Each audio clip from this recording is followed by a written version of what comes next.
வணக்கம். சற்று முன் கிடைக்கப்பெற்ற மிக மிக முக்கியமான செய்தி ஒன்று வெளியாகியுள்ளது.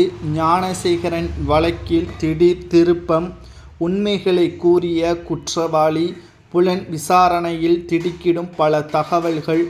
திமுக இதற்கு பின்னால் இருப்பதாக எதிர்க்கட்சியினர்கள் தொடர்ச்சியான போராட்டங்கள் நடத்தி வந்ததன் விளைவு தற்பொழுது திடுக்கிடும் தகவல் மூலமாக உண்மை வெளிச்சத்திற்கு வந்துள்ளது. கடந்த சில ஆண்டுகளாகவே ஞானசேகரன் அவர்கள் பல்வேறு குற்றங்களை செய்து வந்துள்ளார். அது மட்டுமல்ல, 15 வழக்குகளும் அவர் மீது பதிவு செய்யப்பட்டுள்ளது. ஒரு குற்றவாளி எப்படி கல்லூரிக்குள் நுழைய முடியும்? அதுவும் அண்ணா பல்கலைக்கழகத்தின் வளாகத்திற்குள் அனுமதி இல்லாமல் யாராலும் செல்ல முடியாது. மாணவர்களும் ஆசிரியர்களும் அங்கு பணியாற்றக்கூடியவர்களை தவிர வேறு யாரும் உள்ளே செல்ல முடியாது. ஆனால் எப்படி ஞானசேகரன் உள்ளே சென்றான் என்ற கேள்வியும் இங்கு மிகப்பெரிய அளவில் பேசப்பட்டது. அதனைத் தொடர்ந்து பிரியாணி நடத்தி வருவதன் காரணமாகத்தான் அந்த பள்ளி கல்லூரிகள் உள்ளிட்ட அனைத்து இடங்களுக்கும் அவன் தைரியமாக சென்றான் என்றும், அந்த இடத்திற்கு செல்வதற்கு அனுமதி அங்குள்ள பேராசிரியர்களை கொடுத்துள்ளார்கள் என்றும் விசாரணையின் முடிவில் தெரிய வந்துள்ளது. மேலும் பாதிக்கப்பட்ட பெண் அவன் யாரோ ஒருவரிடம் பேசியுள்ளார் என்றும், அது சார் என்று குறிப்பிட்டுள்ளான் என்றும் பாதிக்கப்பட்ட பெண்ணும் தெரிவித்திருந்தார்.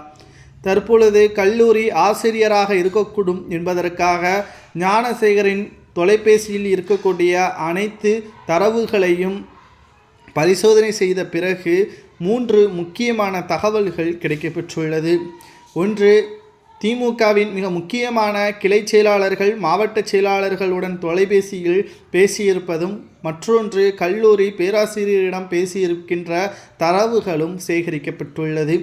அந்த குறிப்பிட்ட நேரத்தில் பேசியிருக்கக்கூடிய நபர் யார் என்பதை தற்பொழுது புலன் விசாரணை நடத்தப்பட்டு வரக்கூடிய நிலையில் அதன் பெயர்களை தற்பொழுது வெளியிடவில்லை. அப்படி வெளியிட்டால் ஆதாரங்களை அளிக்கக்கூடிய வகையில் முன்னெச்சரிக்கையாக அவர்கள் செயல்படுவார்கள் என்பதற்காக புலன் விசாரணை அதிகாரிகள் இதனை தெரிவிக்கவில்லை. ஆனால் தற்பொழுது திமுக இதில் இல்லை என்று ஆளும் கட்சியினர்கள் தெரிவித்த நிலையில் தற்பொழுது உண்மைக்கு புறம்பாக திமுக செயல்பட்டு விட்டது என்பது இதன் மூலமாக தெரிய வருகிறது. பாதிக்கப்பட்ட பெண் கூறியது உண்மைதான் என்பது பேராசிரியர்கள் மூலமாகவும் இது புரிந்து கொள்ளக்கூடிய வகையில் அமைந்துவிட்டது.